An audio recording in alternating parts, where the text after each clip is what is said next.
in bici sul marciapiede, tra i tavolini del bar e pure in contromano. In via Flacco i ciclisti, per non rischiare la pelle, prendono il marciapiede. Infatti, in certi punti della strada, per non venire investiti da bus, camion dei rifiuti e automobili, i ciclisti più spregiudicati abbandonano la sede stradale, con buona pace dei pedoni e dei negozianti che se li vedono sfrecciare davanti alle vetrine o tra i tavolini. Poi, sia chiaro, ci sono anche quelli corretti. Qua ci vorrebbero con tutti i turisti. Occhio alla strettoia quando passa il bus.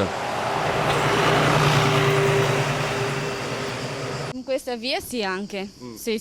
Bisogna... Perché dice qual è il disagio che lei trova girando in bici? Perché comunque la stradina è piccolina, ma anche il parcheggio è un po'... cioè, bisogna rifarlo. In via Flacco, che è a senso unico, si può parcheggiare gratis con disco orario in entrambi i lati della strada. Chi va in bici preferisce perciò scendere e spingerla e continua a desiderare la pista ciclabile. Tanto. Quindi sì, perché la strada è stretta, quindi noi siamo costretti a... Esatto. Curioso notare che in una laterale di via Flacco, piazza Mandruzzato, la pista ciclabile c'è, è bella, ma di lì non passa quasi mai nessuno.